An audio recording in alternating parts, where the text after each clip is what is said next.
It's good to recognize when people indicate directly or indirectly that you're basically a figment of their imagination or somehow part of their larger plan. Basically, that you have no real life to be considered, and to them, you're just another potential means to their end. Solipsism became more of an issue recently. When I say recently, I mean the last 20 years, as discoveries were made in quantum physics about photons acting as particles collapsing into waves when they aren't observed. That set off a wave of mystical delusion, claiming that each of us has our own reality. The thought that all reality just disappears into its waveform when not viewed by humans. This created an explosion of authors looking to benefit from a new wave of woo thinking. As people began to understand more, they began to understand that it's not just observation that measures the photons and brings them out of their wave to become particles or act as particles, but it's measurement of the particles. It's not only observation that measures particles, but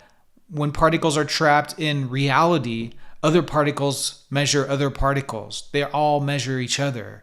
So, it reinforces objective reality. The hopes and dreams of the solipsists are dashed as they're pulled screaming back to objective reality. How fun it was to believe that your eyes are projectors rather than cameras.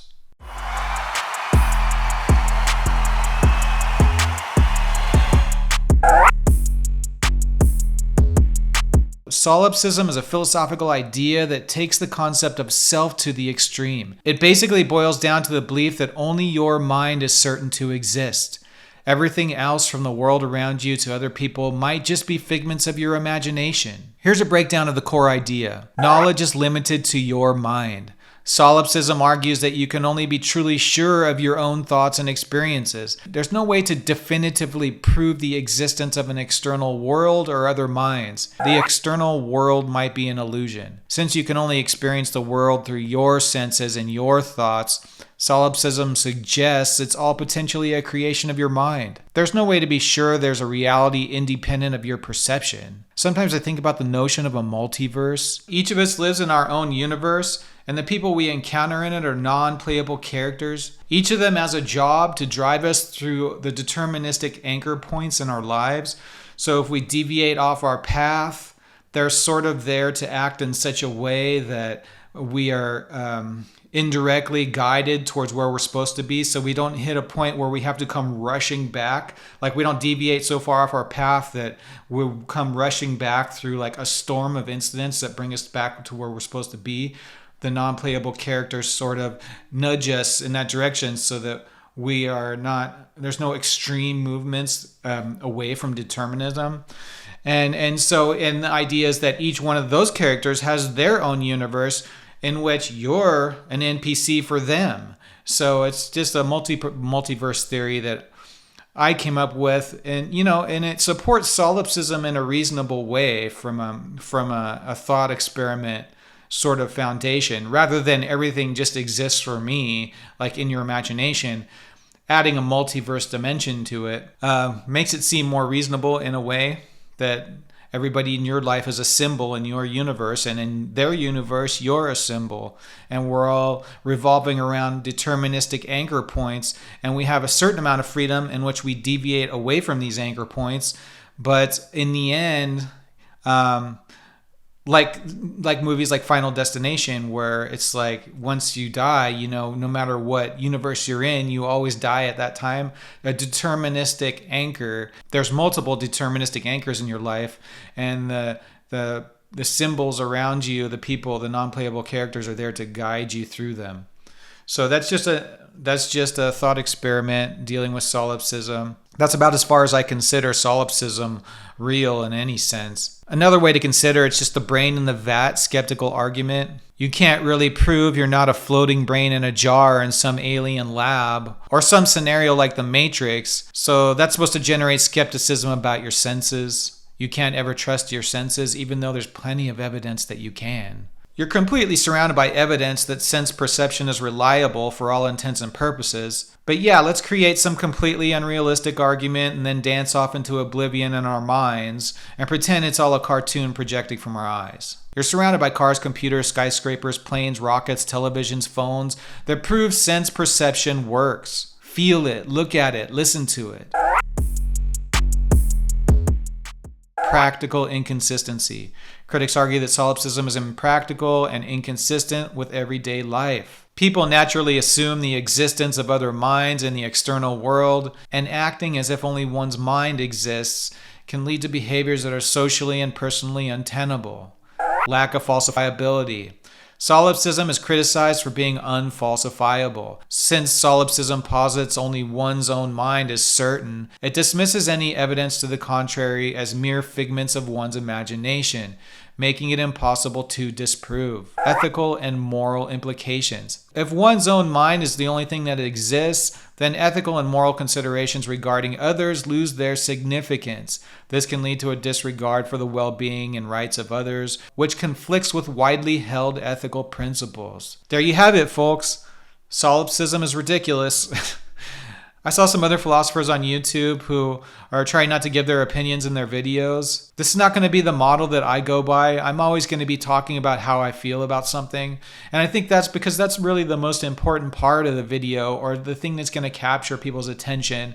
Even if you don't agree with me, everybody, I mean, I don't expect people to agree with me. Just to talk about these ideas and make my points the way and for the reasons that I make them, and you make your points, and that's it. I mean, skipping that part of philosophy just to do information delivery, when we have YouTube as a powerful tool, how happy would the ancient Greek philosophers have been had they been able to have this kind of communication with people all around the world to discuss philosophical topics. I believe that giving opinions and talking about things is the most important part of this. And also development's important because philosophy, it's a little bit, it moves in concert with technology, but technology has this dimension of new discovery all the time. Whereas philosophy is more of a molding of the intellectual space that we have to deal with. And adding AI into the picture helps us grow in a technological manner. But I think even AI is going to be similarly limited in the way that humans are limited in the intellectual space, because it's limited by reality.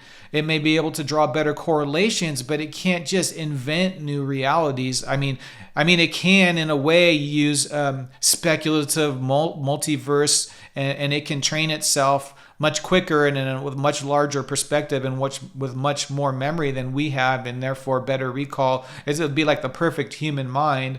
But in the end, it still has only our reality. It can speculate about alien realities. I mean, I guess eventually it'll be a universe model rather than just a world model, as it speculates about physics and whatnot. It should be able to come up with different kinds of alien realities. I do want to talk about things. We're going to talk about things, and I guess I'll build my audience based on that. And it'll probably be a slower build because of that, because many people don't want to hear what you want to think. They just want to know what the facts are, and then they can move on and think themselves, because the painful part of dealing with people as the part where you're exchanging ideas and conflicting and arguing, and people have enough trouble in their lives already, so they don't find this pleasurable, and I don't blame them for that either.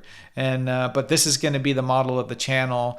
And also, I wanted to talk a little bit about Terrence Howard. I'm doing it at the end of this video, and I'm not going to make a big deal about it, and I'm not going to put it on the thumb or anything. And I feel bad for the guy. I mean, in my opinion, he made a complete fool of himself, a fool of fools. I mean, he made a fool of himself, and then his foolishness went viral for the sheer depth of it. And I have a feeling that this is solipsism, okay? It fits perfectly in this video that I happen to be doing right now. He just lost a thread, schizophrenic people make these drawings, and they're very similar to what Terrence Howard's doing. And I have to assume that he's possibly schizophrenic, or I'm not a psychologist, but that he has this kind of disorder. And I think that people had said he has some kind of association disorder where he puts patterns together, which I'm guilty of doing also, okay? But I respect science, and I respect contingency, and I respect proof. So I'm not going to fall down the rabbit hole that he did. I think the problem with people like Terrence Howard is they have associative minds similar to me, but they don't respect reality. They do things like they believe in faith, which sort of cuts them off. It heads them off from objective reality, and then they go off and build in a cartoon land, and then they use their ego to back it up by talking assertively, when in fact everything they're saying is nothing more than a fictional cartoon pretending to be reality. And then all the people out there that don't have the capacity to research rely on these videos like Dr. Dave, who tore him to pieces. Man, I would never want to be torn apart that bad by somebody who knew. But I mean, Terrence earned it. He earned that teardown, and I think it's necessary for Dr. Dave to be hard like that because of the damage people like Terrence Howard are doing. But I feel like Terrence Howard is innocent in a way, his arrogance, his ego. And I almost want to be forgiving, except that he's causing too much damage. And also he said that thing like he decided not to destroy mankind. Like it was his decision to let us all live. Like that level of arrogance is so masturbatory and so out of control and so absurd. Just the words are even larger than his imagination is able to understand. Like his what he's put together is much bigger than he even gets. So I have no respect for the guy, and I actually feel sorry for him. And I think he's schizophrenic. And I think with regarding the thing that he says, 1 × 1 = 2, I mean, one is a unit, the other's a set. I mean, I don't know anything about higher level mathematics except what I read about quantum physics. And I know one is a unit and one is a set. So that's why when you up the set, 1 × 2 = 2, because you have 2 sets of 1. Or if you keep the set 1 and you up the unit, you have a single set of 2, and that equals 2. I mean, and if you want to add things together, he's over there talking about what happened to the energy of the 1 being lost. Well, that's why we have plus. In a plus scenario, you have 1 that has its energy and another one that has its energy, and you have 1 + 1 = 2. So these are all answers, Going to the multiplication side of things and saying, why doesn't it work the same way plus works, is ridiculously stupid. I mean, it's insanely stupid. Inventing a new level or trying to invent a new mathematics when the original universal the mathematics that emerges from reality is somehow, not coherent, is absurd. It's absurd and it's arrogant, and it comes from somebody who's, like they say, has some kind of associative to disorder and is likely schizophrenic. And I feel sorry for him, but he caused too much damage. He earned the beatdown that he got. And, I feel sorry for people because, maybe this guy's going to go kill himself. I mean, I don't know if I would be able to handle that kind of blast. He probably believes all the shit he's saying, and he's just getting destroyed.